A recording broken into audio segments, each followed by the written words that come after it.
શ્રીવાસુદેવ વિમલામૃતપિધામવાસં નારાયણં નરકતારણનામધેયં શ્યામં શીतं દ્વિભુજમેવ ચતુર્ભુજં ચ ભક્તિધનયં શરણં પ્રપદ્યે શિક્ષાર્થમત્ર નિજભક્તિમતાં નરાણાં એકાંતધર્મમખિલં પરિશીલયં. બોલો સ્વામિનારાયણ ભગવાનની જય. ખૂબ ખૂબ આભાર સ્વામીજી. અને સૌ પ્રથમ તો મારા સમગ્ર નરનારાયણ સંસ્થાના તમામ આદરણીય સંતો અને હરિભક્તોને ખૂબ જ અભિનંદન કે સૌ પ્રથમવાર મને જે જણાવ્યું કે નોર્મલી આમાં ખાલી કથાની અને ભગવાનની જ વાતો થતી હોય છે, પણ સૌથી પહેલીવાર આ વર્ષથી આપણે આરોગ્ય, પર્યાવરણ, સ્ત્રી સશક્તિકરણ, બીજા બધા સામાજિક ઇસ્યુ બી આમાં સાંકળી દીધા છે, જેથી કરીને આપણો સમાજ વધારે સારો બને, વધારે મજબૂત બને અને વધારે જોશથી આપણે ધર્મની અને દેશની સેવા કરી શકીએ. હું જેમ સ્વામીજીએ વાત કરી, પ્રિવેન્ટિવ મેડિસિન ભણાવું છું. અને પ્રિવેન્ટિવ મેડિસિન એટલે રોગ થતાં પહેલાં અટકાવવાની જે વાત છે. એમાં હું આપણા જે બી રોગ થાય એ બે જાતના રોગ હોય. એક હોય કોમ્યુનિકેબલ ડિસીઝ કે જે ઇન્ફેક્શન થાય, આપણને મેલેરિયા છે, ટીબી છે, HIV છે કે શરદી થઈ જાય, એ આપણને કોઈ જીવાણુનું ઇન્ફેક્શન લાગે એના લીધે થાય. અને બીજો હોય નોન કોમ્યુનિકેબલ ડિસીઝ, એટલે એક માણસમાંથી બીજા માણસમાં ના જાય પણ માણસની પોતાની મહેનતના લીધે જ એ થાય. એટલે હું મારું જે પ્રવચન છે એમાં નોન કોમ્યુનિકેબલ ડિસીઝ કેવી રીતના અટકાવી શકાય એના પર વાત કરીશ. પછી મારા જે મિત્ર છે ડૉક્ટર ભાવિન વિશ્વ આરોગ્ય સંસ્થામાંથી છે, એ કોમ્યુનિકેબલ ડિસીઝ છે, ટીબી છે, મેલેરિયા છે, ડાયરિયા છે, એ કેવી રીતના અટકાવે એની વાત કરશે.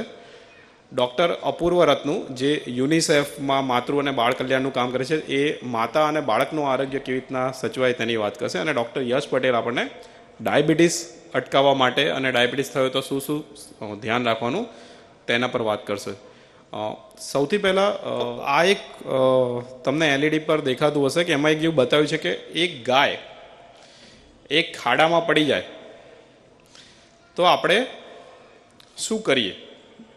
એક ગાય ખાડામાં પડી ગઈ અને તમે ત્યાંથી જતા હો તો સૌથી પહેલાં તો આપણે ગાયને ખાડામાંથી બહાર કાઢવાનો પ્રયત્ન કરીએ, બરાબર. પછી આપણે એવો જાણવાનો પ્રયત્ન કરીએ કે ગાય ખાડામાં કેમ પડી ગઈ, અને એ ગાયને આપણે ખાડામાંથી બહાર કાઢી દઈએ, આપણને ખબર પડી કે અંદર શું કરવા ગઈ હતી, કે લપસી ગઈ કે પડી ગઈ, તો આપણે બીજી ગાય ફરીથી એમાં ના પડે એના માટે કંઈ પ્રયત્ન કરીએ. નોર્મલી આવું એક ગાય ખાડામાં પડી હોય તો કોઈ બી માણસ આપણે આવું વિચારીએ કે પહેલાં ગાયને ખાડામાંથી બહાર કાઢીએ, કેમ પડી ગઈ એ શોધીએ, અને એને બીજી ગાય પડી ના જાય એના માટેનું આયોજન કરીએ, બરાબર. હવે આ બીજો એક દાખલો છે જેમાં એક ખાડામાં એક નહીં પણ 1000 ગાય પડી ગઈ છે. તો આપણે શું કરીશું, ફરીથી એની જ વસ્તુ કરીશું કે જે 1000 ગાય પડી ગઈ છે એને ખાડામાંથી આપણે બહાર કાઢીએ. પછી જે ગાય પડી ગઈ છે એ કેમ અંદર પડી એ શોધવાનો ટ્રાય કરીએ, અને ફરી પછી આપણું બીજી ગાય ના પડી જાય એના માટેનો પ્રયત્ન કરીએ. એટલે જે વસ્તુ આપણે એક ગાય ખાડામાં પડી ગઈ હતી એને અટકાવવા માટે કર્યો હતો, એની એ જ વસ્તુ આપણે એકની જગ્યાએ 1000 ગાય ખાડામાં પડી ગઈ તો બી આપણે નોર્મલી આ જ વસ્તુ કરીએ, કદાચ કરવામાં ટાઈમ ને એનર્જી વધારે જાય.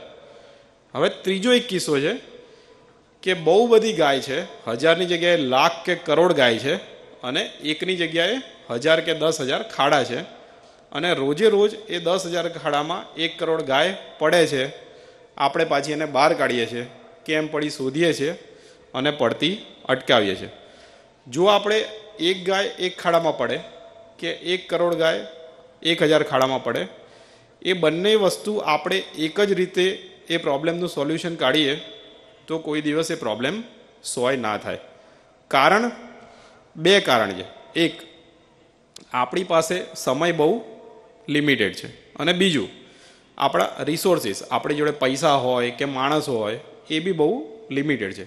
એટલે આપણે ઘણીવાર પ્રાયોરિટી નક્કી કરવી પડે કે આટલી ગાય પડી ગઈ છે તો મારે કેવી રીતના કાઢવી, એમાંથી કઈ બચાવી કઈ ના બચાવી. તમારી જોડે અડધો કલાક જ હોય. સપોઝ અમે ડૉક્ટર છીએ, ક્યાંક બોમ્બ બ્લાસ્ટ થયો કે આપણો ભૂકંપ આવ્યો હતો, જે કરુણ દુર્ઘટના આપણી જોડે 2002માં થઈ ગઈ. હવે દુર્ઘટના બની અને એમાં એક સામટા 5000 લોકોને વાગ્યું. કોઈનો પગ કપાઈ ગયો, કોઈને માથામાં વાગ્યું, કોઈને પેટમાં વાગ્યું, કોઈને આંખમાં વાગ્યું. એક સામટા 1000 લોકો સિવિલ હોસ્પિટલમાં આવે અને ડૉક્ટર ત્યાં હોય 10 કે 15 કે 20 હોય, તો 20 જણા 20 પેશન્ટ જ પહેલાં જોઈ શકે. બરાબર? તો એ લોકોએ નક્કી કરવું પડે કે પહેલાં કયા 20 લોકો એવા છે જેને હું ટાઈમ આપીશ તો એ બચી જશે. પછી કોઈનો પગ તૂટી ગયો છે તો પગ તૂટી ગયેલું ઓપરેશન કદાચ 2 દિવસ પછી બી કરે તો એનો વાંધો ના હોય, પણ કોઈને માથામાં વાગ્યું હોય તો પહેલાં એને લઈ લેવો પડે, નહીં તો એને અડધો કલાક જતો રહ્યો તો એ માણસ મરી જશે. એટલે ઘણીવાર આપણે એ પ્રાયોરિટી નક્કી પડે. એ જ પ્રમાણે મેં તમને જે દાખલો આપ્યો ગાય અને ખાડાનો, તમે વિચાર કરો કે એની જગ્યાએ ગાયની જગ્યાએ માણસ હોય અને ખાડાની જગ્યાએ વ્યસન હોય તો શું કરી શકે? અને એવું ખરેખર આજે થઈ રહ્યું છે. અને એટલે આપણે દરેક વસ્તુ એકની એક રીતે સોલ્યુશન કાઢવા જઈએ કે જે ખાડામાં પડ્યો છે એને બહાર કાઢીએ, જે વ્યસન કરે છે એને વ્યસન છોડવાનું સમજાવીએ તો એનું ધાર્યું પરિણામ નથી આવતું અથવા બહુ લાંબા ગાળે આવે છે. એટલા માટે જે પ્રિવેન્ટિવ મેડિસિનની વાત છે એ થોડીક બ્રોડર સેન્સમાં છે. જે સ્વામીજીએ વાત કરી કે આપણે સરકારે ગુટકા જ ઉપર પ્રતિબંધ કરી દીધો, એટલે ગુટકા ખાનાર તમે રોજ એક જણને સમજાવો એના કરતાં ગુટકા પર પ્રતિબંધ થઈ જાય તો ખાનારની સંખ્યા ઘણી બધી ઘટી જાય.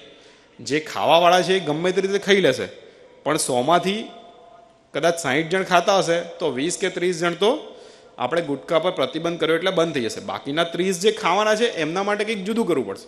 એટલે આ પ્રિવેન્ટિવ મેડિસિન એવી વસ્તુ છે જેમાં હું તમને એવું સમજાવવાની ટ્રાય કરીશ કે રોગ થઈ જાય, હાર્ટ એટેક આવ્યો પછી તો એન્જિયોપ્લાસ્ટી અને બાયપાસ કરાવવા આપણે દોડીએ જ છીએ, પણ હાર્ટ એટેક આવે જ ના એના માટે આપણે શું કરી શકાય. અને એટલા માટે નોન કોમ્યુનિકેબલ ડિસીઝનો વિષય અમે એટલા માટે પસંદ કર્યો છે કે અત્યારે નોન કોમ્યુનિકેબલ ડિસીઝ જેમાં હૃદયરોગ, ડાયાબિટીસ, લકવો અને કેન્સર, આ 4 રોગ અત્યારે વિશ્વભરમાં અને ભારતમાં બહુ જ મોટું એનું પ્રમાણ છે.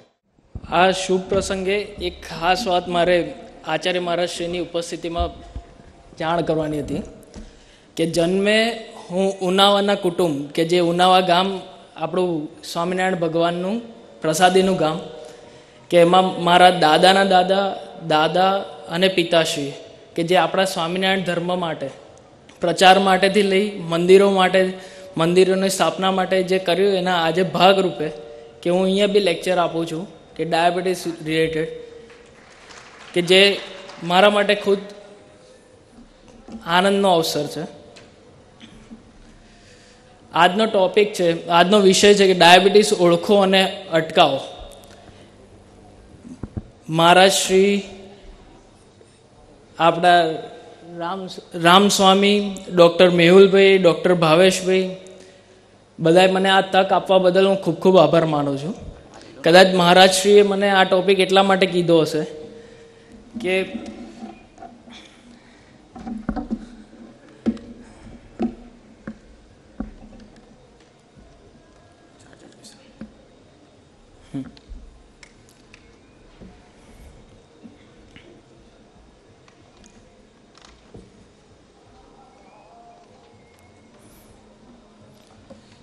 કે કદાચ 30 વર્ષ પહેલાં આપણે ડાયાબિટીસ કેટલું સાંભળ્યું હતું ને આજે આપણે કેટલું સાંભળીએ છીએ.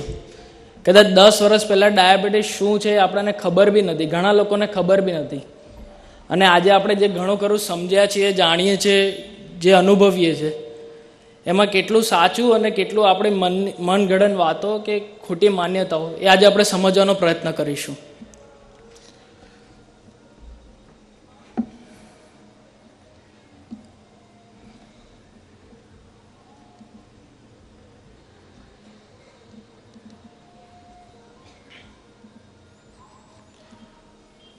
લગભગ 2000ની સાલમાં જેમ ભાવેશભાઈએ વાત કરી, ભારતમાં લગભગ 3 કરોડ ડાયાબિટીસના મિત્રો હતા, જે ઓવર અ ટાઈમ વધતા ગયા અને આજે 2014માં જેની માત્રા લગભગ 7 કરોડ લોકો સુધી પહોંચ્યું છે. જોવા જઈએ તો આ છેલ્લા 14 વર્ષમાં એનાથી બમણાથી વધારે માત્રા વધી છે. સામે IDF જે ઇન્ટરનેશનલ ડાયાબિટીસ ફેડરેશન કહેવાય, એના અનુમાન પ્રમાણે 2030 સુધીમાં આ માત્રા લગભગ 12 કરોડ એટલે 30 વર્ષમાં લગભગ 4 ગણો વધારો થવાની સંભાવના છે ફક્ત ભારતમાં. જેમ ભાવેશભાઈ કહેતા હતા કે ભારત એ ડાયાબિટીસનું કેપિટલ છે, દુનિયાનું કેપિટલ છે. ભારતમાં બી જોવા જઈએ તો આ માત્રા વધવાનું કારણ શું? કારણ કે ભારતમાં બને એટલા ઓછી ઉંમરે ડાયાબિટીસ થવાનું સંભાવના છે. એનાથી વધારે એક જૂની માન્યતા છે કે ડાયાબિટીસ એક શ્રીમંતોમાં જોવા મળતો હતો, બરાબર છે. બધા એમ કહેતા હતા કે શ્રીમંતો એટલા શ્રીમંત છે કે પેશાબમાં બી મોરસ જવા દે છે. આજે એનો ઘણો ફરક આવ્યો છે. આજે ડાયાબિટીસ એ ગામડામાં, ખેડૂતોમાં, ઇવન મધ્યમ વર્ગના લોકોમાં બી અને ઝૂંપડામાં રહેતા માણસમાં બી જોવા મળે છે. આજે પરિવર્તન આવ્યું એના લીધે આનું કારણ જાણવું વધારે જરૂરી છે. ભારતમાં બી જોવા જઈએ તો ગુજરાત અને એમાં બી અમદાવાદની આજુબાજુનો એરિયા કે જેમાં ડાયાબિટીસનું પ્રમાણ લગભગ 112 જણાના છે. આપણામાંથી કેટલા જણને ડાયાબિટીસ? હાથ ઊંચો કરો. આજુબાજુ જુઓ, 10 2 જણ દેખાય છે કે 1 જણ દેખાય છે? માત્રા ખબર પડશે, બરાબર છે. અમદાવાદમાં બી જે આપણે આજે મહારાષ્ટ્રીના આશયસર આપણે આ રાખ્યું તો એટલા માટે કર્યું કે ડાયાબિટીસ એ ધીરે ધીરે શરીરમાં આવે છે અને એના ચિહ્નો દેખાય એના કરતાં લાંબા સમય એનું ડાયગ્નોસિસ એટલે એનું નિદાન થાય છે. એ ઉપર જે નિદાન થવામાં બી મોડું થાય છે એમાં લગભગ હાલમાં જે લોકોને ખબર છે કે ડાયાબિટીસ છે એનાથી લગભગ 3 ગણા લોકોને એ ખ્યાલ બી નથી કે ડાયાબિટીસ એમને છે. એનાથી ઉપર આજે ડાયાબિટીસના લક્ષણો કે જેને 9 ગણ્યા કરીએ તો લગભગ 8 થી 12 વર્ષ સુધી ડાયાબિટીસના નિદાનમાં મોડું થાય છે. આ મોડું નિદાનમાં થવાના કારણો કે એના લક્ષણો સાદા છે. તમે લોકોને કદાચ ખ્યાલ હશે કે ડાયાબિટીસના લક્ષણો ઘણી વખત વજન ઉતરે તો કે આજે કામ વધારે કર્યું છે, ટેન્શન છે એટલે વજન ઉતરે છે. કદાચ લગ્નનો ગાળો છે, દોડાદોડ છે, ભાણાનું લગ્ન છે, દોડાદોડ કરીએ છીએ એટલે વજન ઉતરે છે. વજન વધે તો કે હમણાં ટેન્શન છે, બેઠાડું છે, ઓફિસમાં કામ છે, વધારે વજન વધે. વારે ઘડીએ પેશાબ જવું પડે તો કે શિયાળો છે. એનાથી વધારે કે કદાચ મેં પાણી વધારે પીધું હશે. રાતના ઊંઘમાંથી ઉઠીને પેશાબ કરવા જવું પડે તો કે રાતના સૂતી વખતે છાશ પીધી, પાણી પીધું એટલે પેશાબ વારે ઘડીએ જવું પડે. જે વિશ્વમાં આરોગ્ય સંબંધી ખૂબ મોટી જવાબદારીની સેવાકીય કાર્યો કરે છે, એના આપ ગુજરાત રાજ્યના કન્સલ્ટન્ટ છો. આપનો કિંમતી સમય આપી અને અમારી વચ્ચે પધાર્યા છો ત્યારે ક્ષમા યાચના સાથે સમયની મર્યાદાને થોડીક સાચવી અને અમારી આ સભાજનોને આપનું જ્ઞાન પીરસશો. હું આહુત કરું ભાઈ શ્રી ડૉક્ટર ભાવિનભાઈ, આવો પધારો અને આપના મંગલ જ્ઞાનનો અમને સૌને લાવો આપશો. ભાઈ શ્રી ભાવિનભાઈ. સૌ પ્રથમ અહીંયા ઉપસ્થિત સંતો, મહાનુભાવો, સર્વ વડીલો, ભાઈઓ તથા બહેનોને મારા જય સ્વામિનારાયણ. ખૂબ ખૂબ આભાર સર્વ આયોજકોનો કે પ્રભુતાની સાથે સાથે આજે આપણે સ્વસ્થતાની પણ વાતો કરવાના છીએ. અને હું આભાર માનીશ ડૉક્ટર ભાવેશભાઈનો અને ડૉક્ટર પટેલ સાહેબનો કે એમણે નોન કમ્યુનિકેબલ ડિસીઝની અને નવા થતા રોગોની એવી સરસ વાતો કરી કે જેથી મને લાગે છે ત્યાં સુધી બધા હજી સુધી જાગે છે.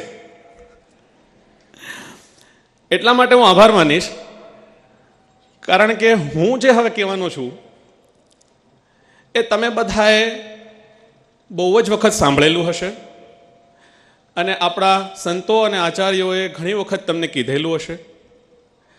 આપણે સૌના ઘણી વખત આપણા વડીલો અથવા ટીચરે કાન ખેંચીને કીધેલું હશે કે તારે આ કરવાનું છે. એટલે હું શું કરવાનું છે નથી કહેવાનું, એ વિષય ઉપર થોડોક પ્રકાશ પાડીશ કે જેથી આપણે કહીએ ને કે એક રિફ્રેશ બટન લાગી જાય, આપણને ફરીથી યાદ આવે કે જે નવા રોગો થઈ રહ્યા છે, નવી જે તકલીફો આવી રહી છે એમની સામે તો લડવાનું જ છે, પણ જે આપણે વર્ષોથી જેની સામે લડાઈ કરી રહ્યા છે એની સામે પણ આપણે હજુ પણ ઘણું બધું કરવાની જરૂર છે. એટલા માટે જ મેં મારા પ્રેઝન્ટેશનની પહેલી સ્લાઇડ રાખેલી છે, સ્વચ્છતા ત્યાં પ્રભુતા અને સ્વચ્છતા ત્યાં સ્વસ્થતા.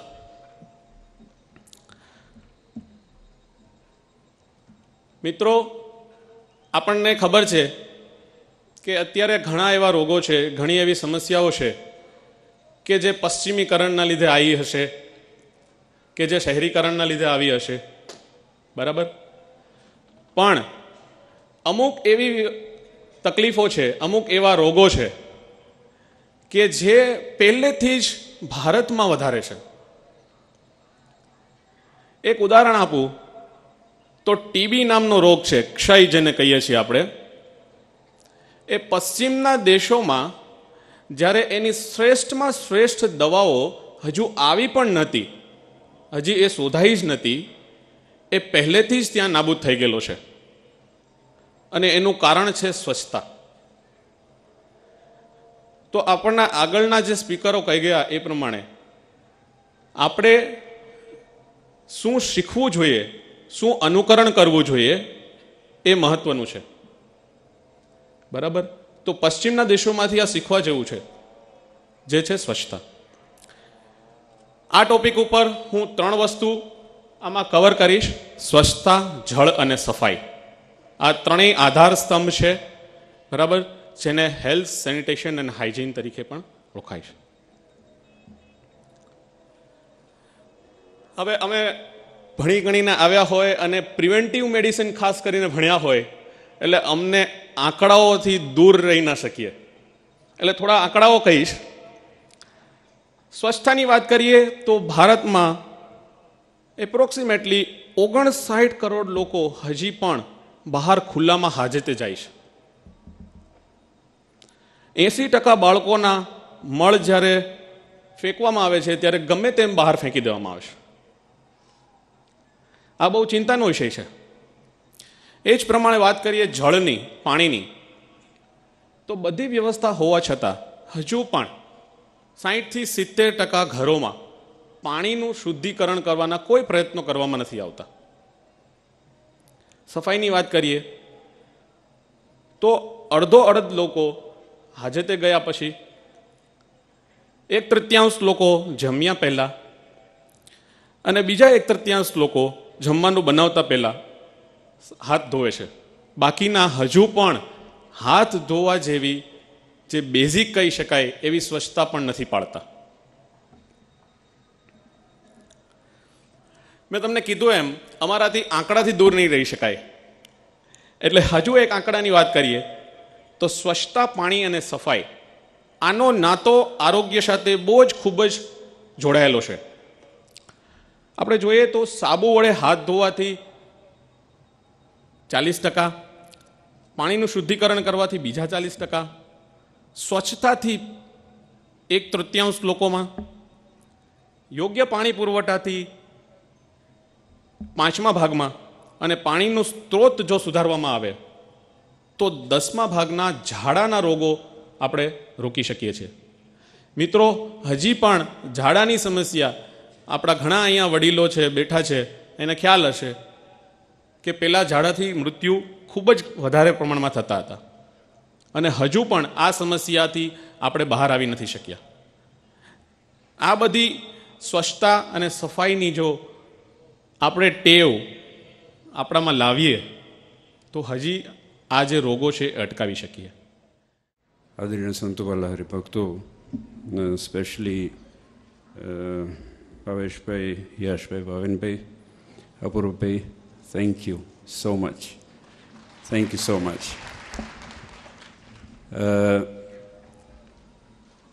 આપણે હમણાં જે વાત સાંભળી એ લગભગ બધી વાત સ્વામિનારાયણ ભગવાને સંતો દ્વારા કે શાસ્ત્રો દ્વારા આપણા સુધી પહોંચાડેલી છે.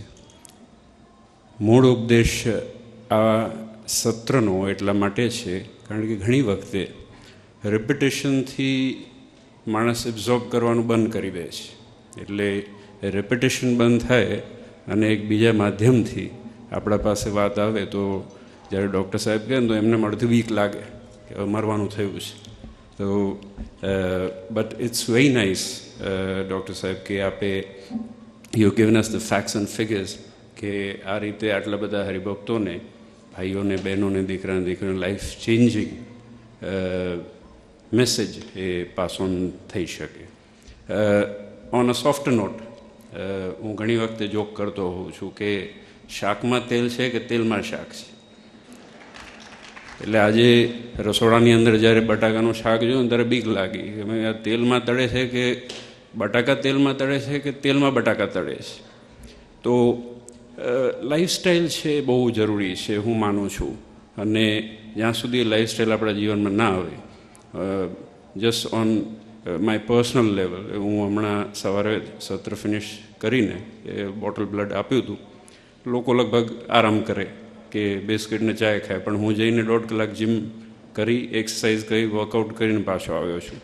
તો ખોટો ઉપદેશ કે ખોટું ભાષણ નહીં, પણ જ્યારે પણ હરિભક્તો અને નિકટના લોકો મને મળે ત્યારે હું હંમેશા કહું છું કે આ ઓછું કરો, ખાવાનું કંટ્રોલ કરો.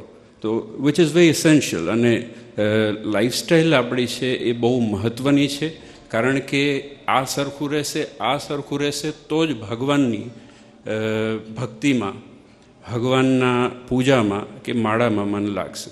તો એ બહુ અગત્યનું છે. એટલા માટે જ ખાસ એક નવો પ્રયાસ આ કરવામાં અખતરો કર્યો છે. અને હું માનું છું કે આપ સૌ હરિભક્તોને આ અખતરો થોડોક સહન કરવાની જોગવાઈ થઈ હશે.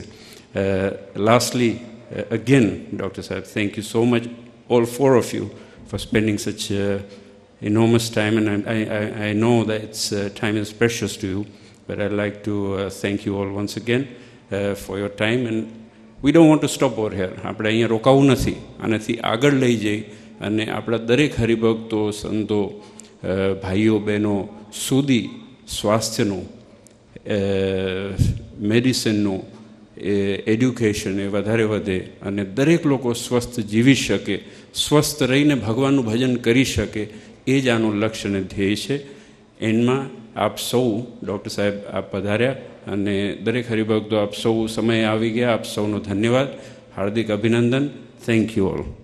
10 અને 10ની ઘડી થઈ, જાણે આ મૃત્યુલોક ઉપર સોનાનો સૂરજ ઉગ્યો હોય.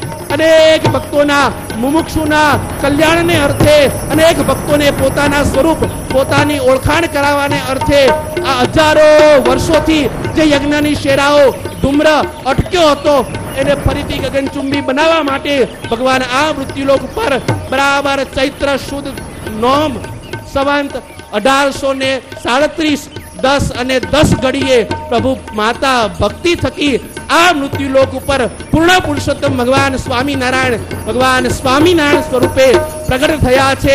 બોલો સ્વામિનારાયણ ભગવાનની, બોલો સ્વરૂપ ઘનશ્યામ મહારાજની જય. પ્રભુના આગમનથી સમગ્ર છપૈયામાં, સમગ્ર ત્રિલોકીમાં આનંદ છવાયો હતો. આજ હું તમે આ સભા મંડપને, આ મોટેરાને મોટેરા મટાડી આ સભા મંડપને છપૈયા બનાવી ખૂબ ભાવ અને ખૂબ પ્રેમથી પ્રભુના આગમનની વધામણી કરી. નંદ હે જય બોલો ઘનશ્યામ કી, હે ધર્મ ઘેરા નંદ ભયો, જય બોલો ઘનશ્યામ કી, હે ધર્મ ઘેરા નંદ ભયો. ભક્તો બે હાથની તાળીના નાદ સાથે જય બોલો ઘનશ્યામ કી, જય બોલો ઘનશ્યામ કી, જય બોલો ઘનશ્યામ કી, જય બોલો ઘનશ્યામ. ભાઈઓ બહેનો વિભાગમાં બે હાથની તાલીના નાદ સાથે ભગવાન બાળ ઘનશ્યામના આ પ્રાગટ્ય ઉત્સવને ખૂબ આનંદથી મનાવીએ. જે કોઈ ભક્તો સભામાં બેઠા છે બે હાથની તાલીના નાદ સાથે બહેનો વિભાગમાં અને ભાઈઓ વિભાગમાં આ પરમાત્માના મંગલ આગમનને હૃદયના ભાવથી વધાવીએ. जय बोलो घनश्याम की, जय बोलो घनश्याम की, जय बोलो घनश्याम की, जय बोलो घनश्याम की, जय बोलो घनश्याम की, जय बोलो घनश्याम की, जय बोलो घनश्याम की, जय बोलो घनश्याम की. हे मोटने में लाल भयो जय बोलो घनश्याम की. हे मोटेरा में लाल भयो जय बोलो घनश्याम की. हे संतों में लाल भयो जय बोलो घनश्याम की. हे संतों में आनंद भयो जय बोलो घनश्याम की. हे भक्तों में आनंद भयो जय बोलो घनश्याम की. भक्तों में आनंद भयो जय बोलो तालीनाद साथे भक्तों में आनंद भयो जय बोलो घनश्याम की. भक्तों में आनंद भयो जय बोलो घनश्याम की. हे धर्म घेरानंद भयो जय बोलो घनश्याम की. हे धर्म घेरानंद भयो जय बोलो घनश्याम की. हे धर्म घेरानंद भयो जय बोलो घनश्याम की. हे धर्म घेरानंद भयो जय बोलो घनश्याम की. हाथी दियो घोड़ा दियो और दियो पालकी. हाथी दियो घोड़ा दियो और दियो पालकी. हाथी दियो घोड़ा दियो और दियो पालकी. हाथी दियो घोड़ा दियो और दियो पालकी. हे धर्म घेरानंद भयो जय बोलो घनश्याम के. धर्म घेरानंद भयो जय बोलो घनश्याम के. भक्ति घेरानंद भयो जय बोलो घनश्याम के. भक्ति घेरानंद भयो जय बोलो घनश्याम के. जय बोलो घनश्याम के. हाथी घोड़ा पालकी. जय बोलो घनश्याम के. हाथी घोड़ा पालकी. हे मोटेरा में लाल भयो जय बोलो घनश्याम के. हे मोटेरा में लाल भयो जय बोलो घनश्याम के. चपैया में लाल भयो जय बोलो घनश्याम के. चपैया में लाल भयो जय बोलो घनश्याम के. धर्म घेरानंद भयो जय बोलो घनश्याम के. धर्म घेरानंद भयो जय बोलो घनश्याम के. जय बोलो घनश्याम की. हाथी घोड़ा पालकी. जय बोलो घनश्याम के. हाथी घोड़ा पालकी. जय बोलो घनश्याम के. हाथी घोड़ा पालकी. धर्म घेरानंद भयो बोलो घनश्याम के. धर्म घेरानंद भयो बोलो घनश्याम की. भक्ति घेरानंद भयो बोलो घनश्याम की. भक्ति घेरानंद भयो बोलो घनश्याम की. धर्म घेरानंद भयो बोलो घनश्याम की. चपैया में लाल भयो बोलो घनश्याम की. चपैया में लाल भयो जय बोलो घनश्याम के.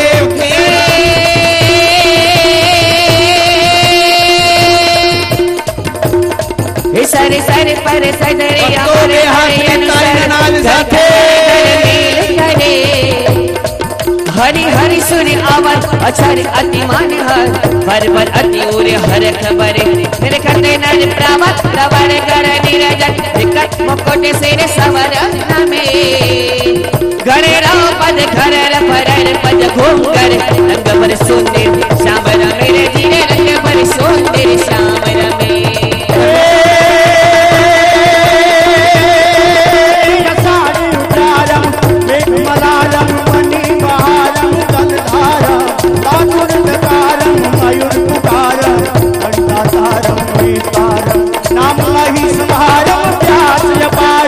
नंद कुमारम निर्धारी कहे राधे प्यारी मैं बलिहारी मोटे रायावो गिरधारी तमे मोटे रायावो गिरधारी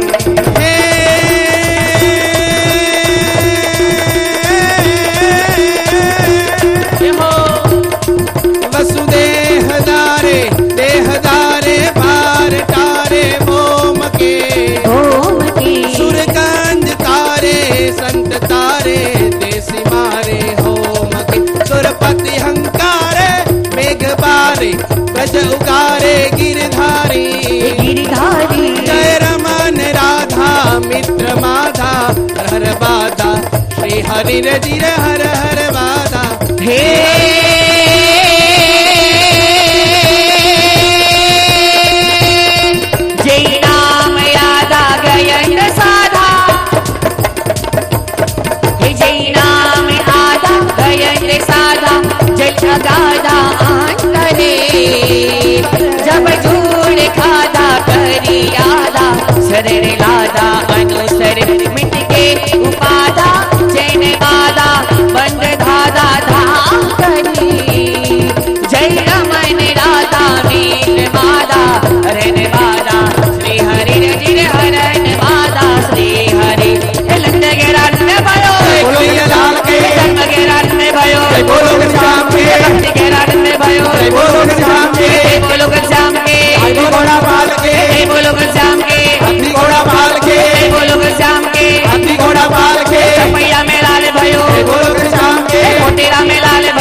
बोलो घनश्याम के हरि मोहरा पाल के जय बोलो घनश्याम के हाथी घोड़ा पाल के धर्म के राखने भयो जय बोलो घनश्याम के धर्म के राखने भयो जय बोलो घनश्याम के जय बोलो घनश्याम के जय बोलो घनश्याम के जय बोलो घनश्याम के जय बोलो घनश्याम के जय बोलो घनश्याम के जय बोलो घनश्याम के जय बोलो घनश्याम के जय बोलो घनश्याम के जय बोलो घनश्याम के जय बोलो घनश्याम के जय बोलो घनश्याम के जय बोलो घनश्याम की जय बोलो बाल स्वरूप घनश्याम महाराज की जय नारायण देव की जय अधर्म सर्गोत्खननिश्य करता धर्मान वेशाधिक पुष्टि करता सप्रियता में खिलता पहरता हरिस भक्ते सह दुखारता નરનાણદેવ મહોત્સવની અંદર પરમ પૂજ્ય ધર્મધુરંધર 1008 આચાર્ય શ્રી કૌશલેન્દ્ર પ્રસાદજી મહારાજ પ્રત્યક્ષ બિરાજમાન હોય, પૂજ્ય મોટા મહારાજ શ્રી લાલજી મહારાજ શ્રી વક્તા મહોદય શ્રી તમામ બ્રહ્મનિષ્ઠ સંતો અને શ્રીજીને વાલા એવા તમામ ભક્તોને જાજા કરીને જય શ્રી સ્વામિનારાયણ. વાલા ભક્તો, આપણા જીવનની અંદર આપણા જીવનની પળ, આપણા જીવનનો આનંદ જો કોઈ હોય ને તો આ મહોત્સવ છે. અને આ મહોત્સવની અંદર નરનારાયણ મહોત્સવની અંદર એમાંય ખુદ અનંત કોટી બ્રહ્માંડના ધણી ભગવાન સ્વામિનારાયણનો જ્યારે જન્મ થયો હોય અને આજને દિવસે જ જ્યારે આપણે પ્રત્યક્ષ જન્મોત્સવમાં હાજર હોઈએ તો ભક્તો આજ આપણે આ નરનારાયણ દેવ મહોત્સવની અંદર ભગવાન સ્વામિનારાયણનો જન્મોત્સવ હોવાથી ભગવાન સ્વામિનારાયણ પાસે આપણે એ માગવાનું હોય કે હે મહારાજ, આપ સર્વોપરી સર્વ અવતારના અવતારી સર્વ કારણના કારણ આ પૃથ્વી પર પધાર્યા છો તો મહારાજ અમને એવું બળ આપજો કે આપના સ્થાપિત દેવ, આપના સ્થાપિત આચાર્ય એ ક્યારેય ભૂલાય નહીં અને અમારા હૃદયમાંથી કામ, ક્રોધ, લોભ આદિક જે અંતરશત્રુ છે એ દિન પ્રતિદિન નષ્ટ જતા રહે અને મહારાજ દિન પ્રતિદિન તમારી ભજન ભક્તિ કરવાનું વિશેષ ને વિશેષ બળ મળે એવું ભગવાન પાસે ભક્તો આજે માગવાનું છે. કારણ કે ખુદ ભગવાન પધારે અને ભક્તો બહુ સાચી વાત છે. કારણ કે ભગવાન મળવા એનો આનંદ નથી, એ ભગવાન ઓળખવા એનો જ આનંદ છે. ભક્તો ભગવાન મળ્યા છે તો બહુ અસંખ્યાત લોકો ભગવાન સ્વામિનારાયણનું ભજન કરે છે, પણ તમામને આનંદ નથી આવતો. આનંદ તો એ માણી શકે છે કે ભગવાનને ઓળખી, ભગવાન સ્થાપિત દેવને ઓળખી, ભગવાન સ્થાપિત આચાર્ય મહારાજશ્રીને ઓળખી અને જે ભગવાનનું ભજન કરે છે એના હૃદયમાંથી અંતરશત્રુ દૂર જાય છે. અન્યથા જીવાત્મા દાખલો કરે ઊભે ઊભા સુકાઈ જાય ને તો અંતરમાંથી અંતરશત્રુ દૂર નથી જતા. વાલા ભક્તો, આ ઉત્સવની એ જ મહત્તા છે કે આપણને મહારાજશ્રી, મોટા મહારાજશ્રી અને લાલજી મહારાજ ત્રણ ભગવાનના અપર સ્વરૂપો દર્શન આપે એ જ આપણા જીવનનું ધન્ય ભાગ્ય છે. અને એ જીવનની અંદર ક્યારેય પણ ભક્તો આજ ભગવાનનો જન્મ થયો છે, ભગવાન પાસે એટલી માગણી કરજો કે જિંદગીમાં અમે અને અમારું કુળ ક્યારેય પણ તમારા સ્થાપિત દેવ અને તમારા સ્થાપિત આચાર્ય એને મૂકીને ન જાય. અને મહારાજ જો અમે જઈએ તો એની પહેલા અમારો દેહમાંથી પ્રાણને કાઢી તમારા ધામમાં લઈ જાજો, પણ જિંદગીમાં ફરી વખત મહારાજ આ અમારા કુળને લાંછન લાગે ને એવું મહારાજ થવા ન દેશો. એટલું ભગવાનના ચરણમાં પ્રાર્થના કરજો. એટલું કહીને મારી વાણીને વિરામ આપું. બોલો સ્વામિનારાયણ ભગવાન. અવતીર્ય નિજાક્ષરાત પરા દિયમોત્યાંબદરી વને સ્થિત ભુવિ ભારત જીવ શર્મણે નરનારાયણ દેવ પાહિ મામ. બોલો સ્વામિનારાયણ ભગવાનની. પરમ પૂજ્યપાદ ધર્મધુરંધર આચાર્ય મહારાજ શ્રી, મોટા મહારાજ શ્રી, લાલજી મહારાજ શ્રી, પૂજ્ય વક્તા મહોદય શ્રી, અમદાવાદ મંદિરના મહંત સ્વામી શ્રી હરિકૃષ્ણદાસજી સ્વામી, સભાપતિ શ્રી તથા મંચસ્થ તમામ પૂજનીય વંદનીય સંતો, આ નરનારાયણ દેવ મહોત્સવ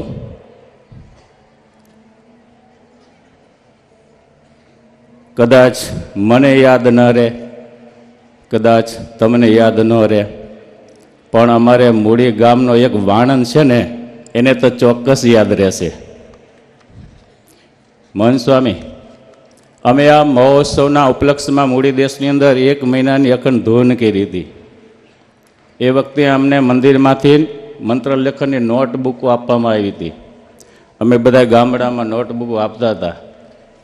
મૂડીની બાજુમાં સરા ગામ છે, સરા. અહીંયા અમે ધૂન કરવા માટે ગયા હતા અને બધાને નોટો આપતા હતા. એમાં ત્યાં ગામનો એક વાણંદ એ પણ ત્યાં મંદિરમાં આવેલો અને અમે નોટબુક આપતા હતા નોટો, અને એ કે મને એક નોટ આપો. મેં કીધું બહુ સારું લો, પણ સ્વામી એક વાત છે. મેં કીધું શું છે? તો કે મેં સુરેન્દ્રનગર જિલ્લા પંચાયતની અંદર નોકરી માટે અરજી કરી છે, પણ કંઈ મેળ નથી ખાતો. અને જો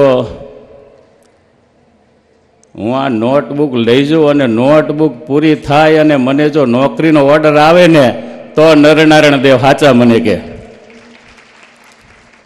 અને વાલા ભક્તો, જે દિવસે આ વાણંદ હરિભગત તો બહુ નથી પણ ગુણભાવ છે એને, જે દિવસે એને આ નોટ પૂરી થઈ અને તે જ દિવસે સુરેન્દ્રનગર જિલ્લા પંચાયતની અંદરથી એને નોકરીનો ઓર્ડર આવ્યો. આ સત્ય બની ગયેલી ઘટના છે વાલા ભક્તો. ખૂબ ભાગ્યશાળી આપણે બધા છીએ કે આપણને આવો સરસ મજાનો આ નરનાદેવ મહોત્સવ એ માણવાનો આપણને બધાને લાભ મળ્યો. અમને પણ 1 મહિના સુધી આ મહોત્સવના ઉપલક્ષમાં 1 મહિના સુધી સ્વામિનારાયણ મહામંત્રીની ધૂન કરવાનો લાભ મળ્યો. એ બદલ અમે પણ અમારા આત્માને ખૂબ ભાગ્યશાળી માનીએ છીએ. અંતમાં આપ સૌના આશીર્વાદની અપેક્ષા સાથે જય સ્વામિનારાયણ. ઈષ્ટદેવ ભગવાન શ્રી સ્વામિનારાયણ, પરમ પૂજ્યપાદ ધર્મ ધુરંધર આચાર્ય મહારાજ શ્રી, પરમ પૂજ્યપાદ મોટા મહારાજ શ્રી, પરમ પૂજ્યપાદ લાલજી મહારાજ શ્રી, દર્શનીય આદરણીય પૂજનીય સર્વે સંત વૃંદ એવં શ્રીજી મહારાજને લાડીલા સર્વે ભક્તજનોને ખૂબ જ હેતપૂર્વક જય શ્રી સ્વામિનારાયણ. વાલા ભક્તજનો, શ્રી નરનારાયણ દેવ મહામહોત્સવના આપણે શું સાક્ષી છીએ, એના દ્રષ્ટા છીએ, જ આપણું એક બહુ મોટું ભાગ્ય છે. આ ઉત્સવના ઉપલક્ષ્યમાં ભક્તિ અને જીવાત્માને ઘણું બધું બળ મળે એવા કાર્યક્રમો આપણે કર્યા છે. પણ આજ પ્રથમ દિવસે જ પૂજ્યપાદ મહારાજશ્રીએ કરેલા સંકલ્પને આપણે માણ્યો, જાણ્યો, અનુભવ્યો. સ્વસ્થ દિવસ છે આજે. સ્વાસ્થ્ય, જ્યાં સુધી શરીર સ્વસ્થ નથી ત્યાં સુધી એમાં રહેલો આત્મા કેવી રીતે સ્વસ્થ હોઈ શકે?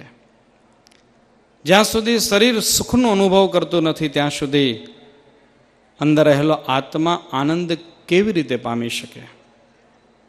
આપણા સૌના સ્વાસ્થ્યની ચિંતા પૂજ્યપાદ મહારાજશ્રીએ કરી છે. અને આવા એક સરસ મજાના સ્વાસ્થ્ય દિવસની, એક અનોખા આયોજનની, એક સરસ મજાનો પ્રયત્ન કહીએ એ પૂજ્યપાદ મહારાજશ્રીએ કર્યો ને સર્વ રીતે એ આપણને માણ્યો ને જાણ્યો. આ સમયે જ્યારે હું એ સર્વે શ્રોતાઓને સાંભળતો હતો ત્યારે મને મારા પૂર્વના દિવસો યાદ આવ્યા. 2007ની સાલ હતી. એપ્રિલ મહિનામાં કચ્છમાં નેત્રા ગામ છે. આ નેત્રા ગામમાં ઉત્સવ ચાલતો હતો. પૂજ્યપાદ મહારાજશ્રીના મનમાં મારા સંતો, મારા હરિભક્તો, અમારો પરિવાર કેમ સ્વસ્થ રહે, ભાવના કેવી છે એનું મારા અનુભવની હું તમને વાત કરું છું. ત્યારે ઈસવીસન 2007ની સાલ, એપ્રિલ મહિનો, કચ્છનું નેત્રા ગામ. આ નેત્રા ગામમાં શ્રીમદ ભાગવતનો જ્ઞાન યજ્ઞ મહોત્સવ ચાલે છે. એમાં હું સ્વયં વક્તા પદે હતો અને મારી કમરમાં બેલ્ટ બાંધેલો હતો. અને પૂજ્યપાદ મહારાજશ્રી આ બેલ્ટ જોયો. કથા પૂર્ણ થઈ. પૂજ્યપાદ મહારાજશ્રી સામેથી ચાલીને આવ્યા. મને કહ્યું, બધા જ કાર્યક્રમ છોડી અને અમદાવાદ આવી જાઓ, પહેલાં કમરની દવા કરો અને પછી કથા સંભળાવો કે પછી અન્ય કાર્ય કરો. વિશાળ સભા જ પહેલો દિવસ છે, પણ ભગવાનની કૃપાથી નરનારાયણ દેવનો કેટલો પ્રતાપ છે, આપણા મહારાષ્ટ્રની કેટલી કૃપા છે, સંતોનો કેટલો આશીર્વાદ છે. પહેલા દિવસે વિશાળ સભા દેખાય છે. ભગવાન શ્રી હરિ સહજાનંદ સ્વામી પૂર્ણ પુરુષોત્તમ નારાયણે જ્યારે નરનારાયણ દેવ પધરાવ્યા ને ત્યારે લાખોની સંખ્યા મારી ભક્તો આવ્યા હતા. કોઈ જગ્યાએ પગ મૂકવાની જગ્યા નહોતી. ત્યારે ભગવાન શ્રી હરિ સહજાનંદ સ્વામીએ કહેવરાયું કે દરવાજો બંધ રાખજો, નહીં તો માણસો માસે નહીં. જ્યારે નરનારાયણ દેવ પધરાવ્યા અને ભગવાન સ્વામિનારાયણે નરનારાયણ દેવની આરતી ઉતારી ત્યારે મહારાજાએ કીધું કે હવે દરવાજો ખોલો. એ વખતે લાખોની સંખ્યામાં હરિભક્તો એટલો બધો ધસારો થયો. ધોળકા ગામના મહાશંકરભાઈ મહેતા મહારાજના મુક્ત હતા, એ પડી ગયા. એના માથાથી લાખો માણસો ચાલ્યા ગયા, પણ સ્વામિનારાયણ ભગવાનનો વાંકોવાળ થવા દીધો નહીં હો. આવા આપણા ભગવાન સહજાનંદ સ્વામી સર્વોપરી સર્વ અવતારના અવતારી અનંત કોટી બ્રહ્માના અધિપતિ આપણને આ ભગવાન મળ્યા છે. ત્યારે એક દાખલો બીજી વાત યાદ આવે છે. પૂનાના સાહેબ હતા, અમદાવાદના સાહેબ મોટા મોટા કે સ્વામિનારાયણ અત્યારે મોટો મહોત્સવ કરે છે, માટે ચાલો આપણે દર્શન કરવા જાવી. ત્યારે પૂનાનો સાહેબ ભગવાન સ્વામિનારાયણે જોયા અને એક વખત પોતે મૃગ્યા કરવા માટે ગયેલો. હાથી માથે બેસીને એકદમ મોટો વાઘ આવ્યો અને પકડવા માટે ભગવાન સ્વામિનારાયણે ઉપાડી એના રાજમાને મૂકી દીધો. વિચાર કરે કે આ મારી કોણે રક્ષા કરી. ભગવાને જોયેલા નહીં, પણ જ્યારે અમદાવાદમાં આવ્યા મહારાજના દર્શન થયા ત્યારે એ સ્વરૂપ અને આ એક સ્વરૂપ એક થઈ ગયા. ઓહો, બીજા સાહેબોને કે આ સ્વામિનારાયણ તો મારી વાઘ થકી રક્ષા કરીશો. કહેવાનું કે આવા ભગવાન સ્વામિનારાયણ આવા મહો ઉત્સવ થાય છે. નરનારાયણ દેવ પ્રગટ બિરાજે છે, મહારાજશ્રી બિરાજે છે, સંતો બિરાજે છે. માટે હે ભક્તજનો, આ વિશાળ સભા મહારાજશ્રી સંતો યાદ રાખજો તો તમારો છેલ્લો જન્મ મહારાજ કે મેં મોટા મોટા ઉત્સવ શા માટે કરવી છે? કોઈ પાપી જીવાત્મા હોય અને અંતકાળે એને સમૃદ્ધ થઈ આવે ને તો અંતકાળે ભગવાન સહજાનંદ સ્વામી કે એ અમારા અક્ષરધામને પામ્યા છો. સદગુરુ સ્વામી પ્રભુ જય સદગુરુ સ્વામી સહજાનંદ દયાળુ સહજાનંદ દયાળુ બળવંત બહુ નામે ચરણ સરોજ તમારા વંદુ કરજો પ્રભુ વંદુ કર જોડી ચરણે શીશ ધર્યા ચરણે શીશ ધર્યા તોડી નારાયણ નર ભ્રાતા દ્વિજ કુળ તનુ ધારી પ્રભુ દ્વિજ કુળ તનુ ધારી પામર પતિત ઉદ્ધાર્યા પામર પતિત ઉદ્ધાર્યા અગણિત નર નારી નિજન ચરૌતમ લીલા કરતાય વિનાશી પ્રભુ કરતા અવિનાશી 68 તીરથ ચરણે 68 તીરથ ચરણે ગોપી ગયા કાશી પુરુષોત્તમ પ્રગટનું જે દર્શન કરશે પ્રભુ જે દર્શન કરશે કાળ કરમથી છૂટી કાળ કરમથી છૂટી કુટુંબ સહિત તરસે અવસર કરુણા નિધિ કરુણા બહુ વાલે કરુણા બહુ કીધી મુક્તાનંદ કહે મુક્તિ મુક્તાનંદ કહે મુક્તિ સુગમ હરી સિદ્ધિ પ્રભુ જય સદગુરુ સ્વામી પ્રભુ જય સદગુરુ સ્વામી. શ્રીજી તારા રાજ માએ મારે લીલા લે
રાજમાઈ હવને લીલા લેર છે શ્રીજીના રાજમાઈ હવે લીલા લેર છે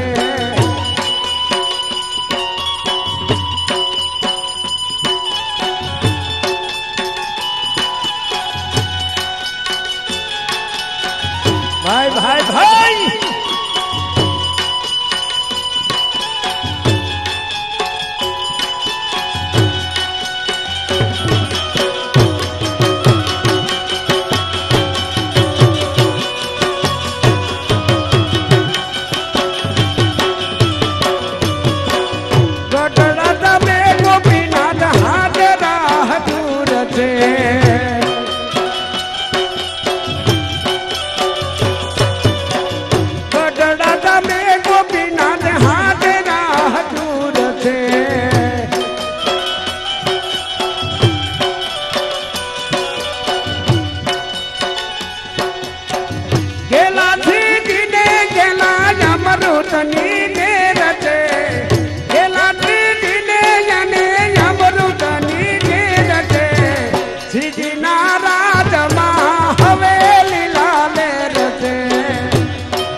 એક જ પ્રસંગ રજૂ કરવો છે કાલે. ઘડીક રમવાનું છે, 25-30 મિનિટ રમવાનું છે. દિવસે આપ એ ધારામાં આપ ડૂબો છો ત્યારે બ્રહ્માનંદ સ્વામી મહાન યોગી, મહાન સંત, એમના પરચાઓ, એમને કઈ પરચા દેવાના ન હોય, એમને કઈ પરચા બતાવવાના ન હોય. બાપુ બ્રહ્માનંદ સ્વામીના જે કાવ્યો છે, બ્રહ્માનંદ સ્વામીના જે છંદબંધ છે, બ્રહ્માનંદ સ્વામીના જે અનેક પ્રકારના છંદ, આ ભૂમિ માથે ચારણ કવિઓ હજારો થઈ ગયા, પણ બ્રહ્માનંદ સ્વામીના જે છંદ છે ને એનો હજી લગી કોઈ કવિએ જોટો નથી મળ્યો કે બ્રહ્માનંદ સ્વામી જેવા કોઈ કવિ લખી શકે છે. એનો જોટો નહીં, એવા અદભુત ધારા જાણે ઉતરતી હોય ને, જેમ ડુંગરમાંથી ઝરણા કલ કલ કલ કલ કરતા હાલ્યા જતા હોય ને એવી એમના કાવ્યની બંધ. એમાં બ્રહ્માનંદ સ્વામી શું કહે છે ધ્યાનથી સાંભળજો. ઘડીક રમવાનું છે તો ઘડીક તમારો મારો આપણો સત્સંગ થઈ જાય. ઘડીક એકાદ અમૃતનો ઘૂંટડો લઈ લઈએ. ભાઈ મારો ભાઈ છે, મિત્ર છે, ધાબળી ભાઈ છે, ખીમાભાઈ ભરવાડે બહુ સરસ મોજ કરાવી. એકવાર તાળીઓથી વધાવો ખીમાભાઈને, ખીમભાઈ ભરવાડને તાળીઓથી વધાવો. એવા બધા સાજિંદાઓને પણ એકવાર જોરદાર તાળીઓથી વધાવો. અને આ પ્લાસ્ટિકના રમકડામાં અમને કંડારી રહ્યા છે એ વીડિયાવાળાને પણ જોરદાર એકવાર તાળીઓથી વધાવો. હમ રહે ને રહે અમારી યાદ રહ જાયગી. પેલા કવિતા છે ને એમ કે ભાઈ કવિતા બનાવે એટલે એ અમર થઈ જાય. કોઈનું કાવ્ય બને, કોઈના માટે દોહો લખાય, કોઈના માટે ગીત લખાય તો એ અમર થઈ જાય. હવે તો કાંઈ લખવા પડવું નહીં, ખાલી વીડિયામાં કંડારી રીલ્યો એટલે અમર. પણ ફોરમ જાય ફેલી અને ચૂલે ચડવું પડે, બાકી આવળ અલ બેલી અને કોણ બોલાવે ગાગડા. બ્રહ્માનંદ સ્વામી કહે છે, नारी मिले फुलवारी मिले जो अटारी मिले मही काज ढिलो है, पूत मिले घर सूत मिले बहुदूत मिले निज बैन पिलो है. अरे खान मिले अनुमान मिले सन्मान मिले कहूं भाग खिलो है, पर ब्रह्म मुनि घन शाम को आश्रित जो नो मिलो तो कछु नो मिलो है. भगवान ना एक सानिध्य न मिलू, स्वामिनारायण भगवान नु सानिध्य न मिलू. नारी मिले फुलवारी मिले બધું મળે. नारी मिले फुलवारी मिले जो अटारी मिले मही काज ढिलो है, पूत मिले घर सूत मिले बहुदूत मिले निज बैन पिलो है, तो खान मिले अरुवान मिले सन्मान मिले कहूं भाग खिलो है, पर ब्रह्म मुनि घन शाम को आश्रित जो नो मिलो तो कछु नो मिलो है. એની ભાવ તો જો, બ્રહ્માનંદ સ્વામીના ભાવ તો જો. શ્યામ બાપુ એક છવૈયામાં ત્યાં લગી કહે છે કે ગીત પીડો જગરીત પીડો નૃપનીત પીડો તન રંગ ચીડો है, भास पीडो यनु प्रास पीडो रस रास और न्याय प्रकाश दडो है. अरे कैद पीडो सब वेद पीडो पटी बहु भेद पीडो पटी मान बिडो है, पर ब्रह्म मुनि घन शाम को नाम को जो न पीडो तो कछु न पीडो है. काई पीडो નથી. બોલો બ્રહ્માનંદ સ્વામીના કાવ્યો તો જો એક એક છંદ એના. મારે આપને એવા એક છંદ માટે લઈ જવા છે. એક નાનો પ્રસંગ ગડીક રમવાનું છે ત્યારે મૂળીની અંદર હું જ્યારે જાઉં દર્શન કરવા માટે એમના હસ્તલિખિત ચોપડા એને દર્શન કરો સાહેબ. બ્રહ્માનંદ સ્વામીએ જે લખ્યું છે, શ્યામ બાપુ આ તબલાથી નિર્જીવ છે, આમાં ચેતન નથી, મરેલ ચામડું છે, આ અચેતન છે. પણ પેલા સંતો ભજનો કરતા હતા, મરેલ ચામડા માથે ઘઉંના લોટનો લેપ કરતા. ઘઉંનો લોટ લગાડે દે, ઘઉંનો લોટ લગાડે સુકાઈ જાય, પછી માથે ટપોરો માર્યામાંથી નાદ નીકળે અને ગાવા વાળાનો રાગ નીકળે. નાદ અને રાગ ભેડા થાય તો સાંભળવા વાળા બધા અનુરાગમાં ડૂબી જાય, ભાવમાં ડૂબી જાય, ધારામાં ડૂબી જાય. આના માથે ટપોરો પડેલામાંથી નાદ, ગાવા વાળાનો રાગ અને નાદ ને રાગ ભેડા થાય, બધા આનંદમાં ડૂબી જાય. જો મરેલ ચામડા માથે ઘઉંનો લોટ લગાડવાથી આ ક્રિયા ઘટતી હોય તો મારા બાપ આ કોથળો આખર તો ચામડાનો છે, હજારો મણ ઘઉંનો લોટ ખાઈ ગયા પણ રાગ દ્વેષ નો કાઢ્યો. હારે હારે બોલો. આ સત્સંગ છે એ આ બધું અંદરથી કચરો કાઢવા માટે છે. આહા, જો આ માયક છે, માયકનું માધ્યમ શું છે તો કે માયકનું માધ્યમ છે તમારા કાન લગી અવાજ સંભળાય એટલું આનું કામ. આ માધ્યમ માયકનું. સામે એવા લાયક, એવા રૂડા માયક, એવા ગાયક બધું ભેડું હોય તો મોજ આવે. પણ આ માયકનું કામ કેટલું તો કે તમારા કાન લગી અવાજ સંભળાય એટલું આ માયકનું માધ્યમ. તો આ શરીરનું માધ્યમ તો કે ઈશ્વર ભજન કરવા માટે આ શરીર છે, કંઈક રોગ દોડવા માટે નહીં, ઈશ્વરની પ્રાપ્તિ માટે છે, ખુદને ઓળખી લેવા માટે આ શરીર છે. તો એવા બ્રહ્માનંદ સ્વામીના અદ્ભુત છવૈયા, અદ્ભુત ગીતો. શ્યામ બાપુ એક બ્રહ્માનંદ સ્વામી એ એવી રચનાઓ એમની કે અહીંયા હો રાખવાની બે હોઠ વચ્ચે. ધ્યાનથી સાંભળજો. હો રાખવાની ને હોઠ અદ્રોષ્ટક છંદ કહેવાય એને. અને હો રાખો અથવા તો નીચલો હોઠ છે એને હળદરથી રંગી નાખવાનો, ઉપર સફેદ રંગથી રંગી નાખવાનો. જો હોઠ ભેગા થાય તો દાગ દેખાઈ જાય કે ભાઈ હોઠ ભેગા થઈ ગયા. પફ બફ મ આ 5 અક્ષર ના આવવા જોઈએ.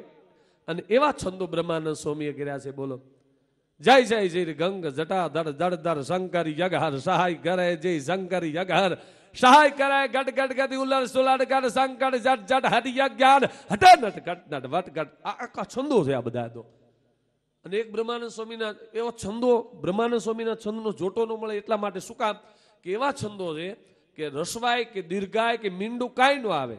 આપણે કઈ ભણેલ છે, ભણેલ કેટલું ભણેલા પણ બ્રહ્માનંદ સ્વામી જે સ્કૂલમાં ભણ્યા હતા ને એ પિંગલ પાઠશાલા ભુજ.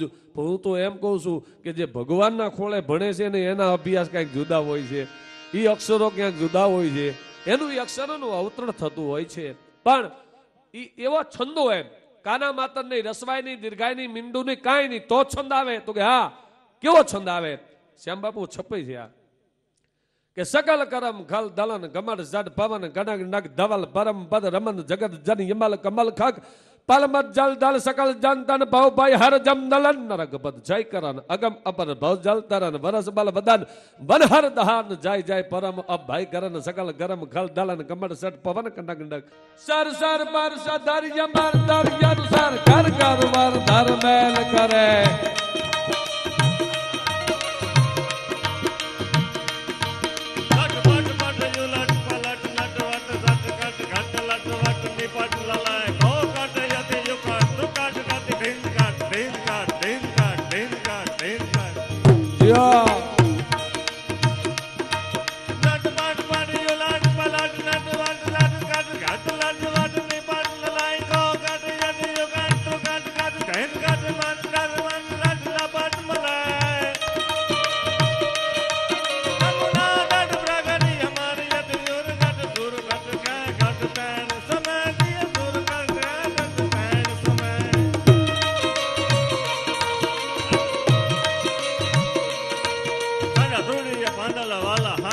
બાગ જૂઠે બાગ ભૂલી ગામડ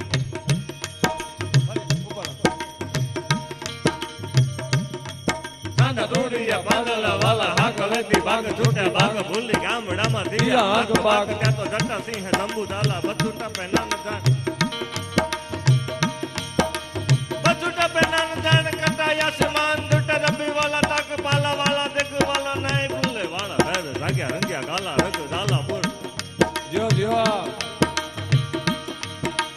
नहीं बल्ले वाला वेर जगे रंग काला रंग दालापुर फौजाला मुंडला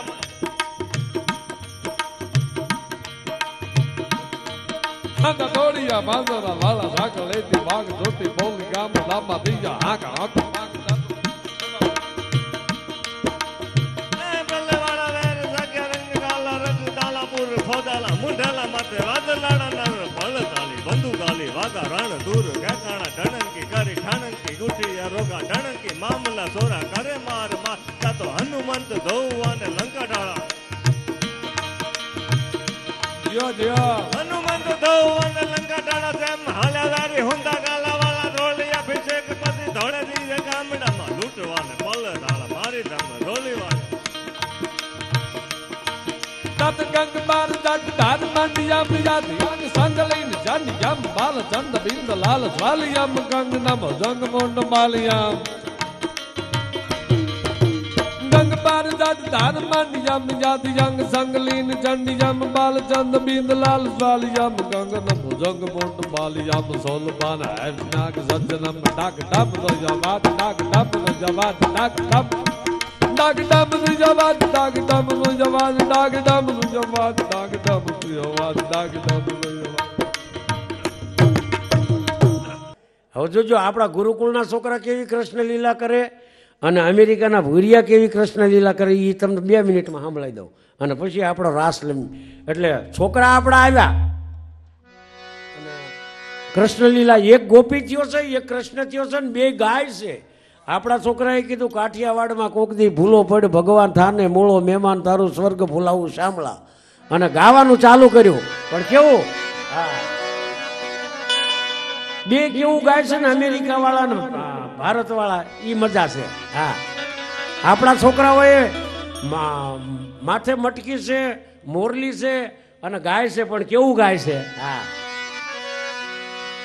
મુખ મારે મોરલી ને કાખ મારે ઝોલી એ માથે યુ પડે લટાળો નાગ જોગી બાવે જોગણ બનાવી મુનિયા જોગી બાવે જોગણ બનાવી મુનિયા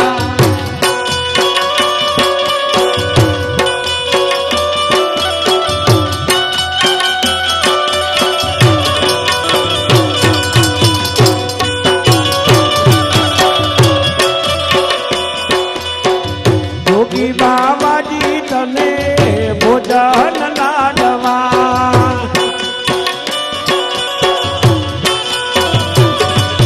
જોગણી જુને કટે એલા તું જોગી બાબા જોગી બાબે તો ગણ બનાવી મને યાદ વેલું ભાઈ તો ગણ બનાવી મને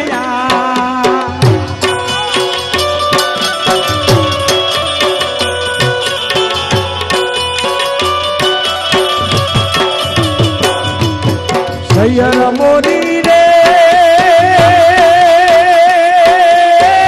ચાંદાને પથવારે સૂરજ કેની ઉગ છે નો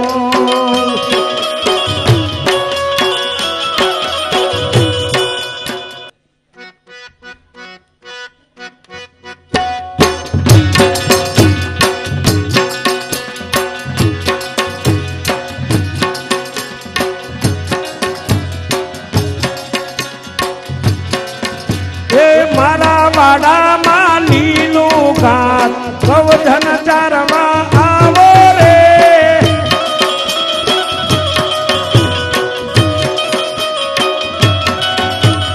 મારા વાડામાં લીલું ઘાસ ગૌધન ચારવા આવો રે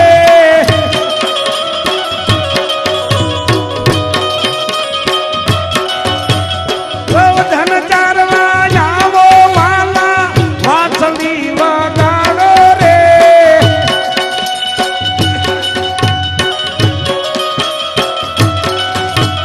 ગૌધન ચારવા આવો વાલા વાસળી વગાડો રે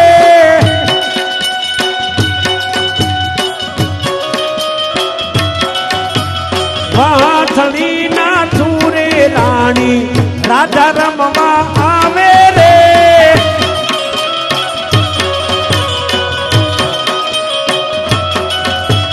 વાસળી ના સુરે રાણી રાજા રમવા આવે રે આ છેલ્લી 10 મિનિટ છે જે રમતા હોય ને કાયમ માટે એ આવજો પ્લીઝ જે રમતા હોય એક ચક્કર મારી દો ઘનશ્યામ મહારાજ નર નારાયણના સાનિધ્યમાં એક ચક્કર મારો